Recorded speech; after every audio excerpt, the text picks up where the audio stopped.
XIXe siècle, le docteur Paul Chibré fut le fondateur de la Société française d'ophtalmologie, mais aussi un précurseur de l'action humanitaire sur le continent africain.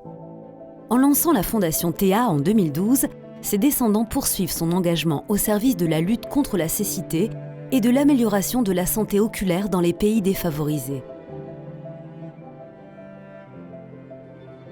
La chance de cette institution, c'est de pouvoir arrimer son action à 150 ans d'histoire, mais aussi à l'aventure industrielle des laboratoires Théa, l'un des plus grands groupes européens dans le domaine de l'ophtalmologie.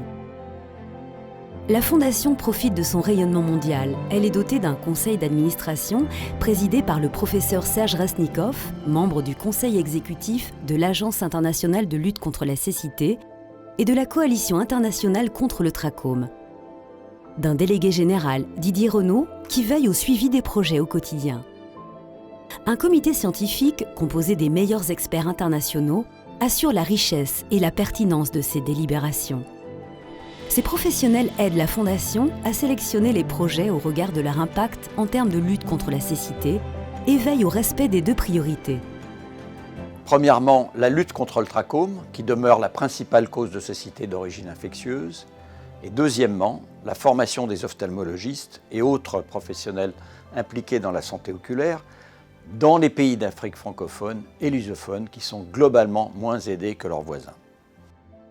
Dans ces deux domaines, l'impact des actions de la Fondation en Afrique n'a cessé de se développer pour concerner aujourd'hui une bonne trentaine de pays.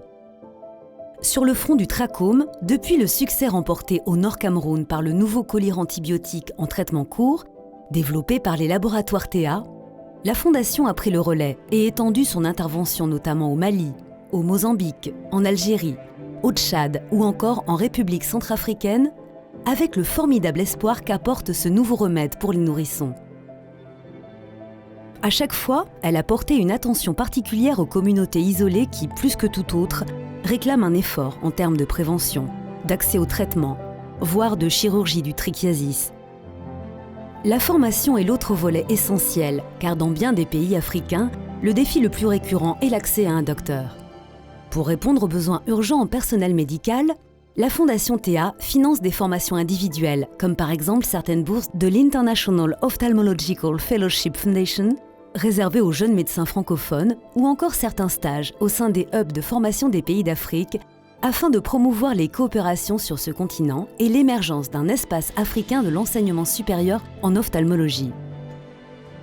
Parallèlement, elle investit massivement dans les technologies nouvelles. Elle met à la disposition des enseignants et des résidents de 25 pays africains l'IOFTA, une formation en ligne conçue par le Collège des ophtalmologistes universitaires de France. Bien sûr, elle veille à assurer le haut débit aux campus intéressés par cet outil. Opter pour les solutions innovantes, c'est aussi inviter chaque année des ophtalmologues à venir se perfectionner sur simulateur chirurgical, par exemple à Casablanca au Maroc ou au CHU de Clermont-Ferrand. C'est surtout équiper les centres d'excellence africains dans le domaine de la formation, de wet ou de dry lab, ces derniers étant composés d'yeux en silicone qui permettent aux futurs chirurgiens d'acquérir la bonne gestuelle.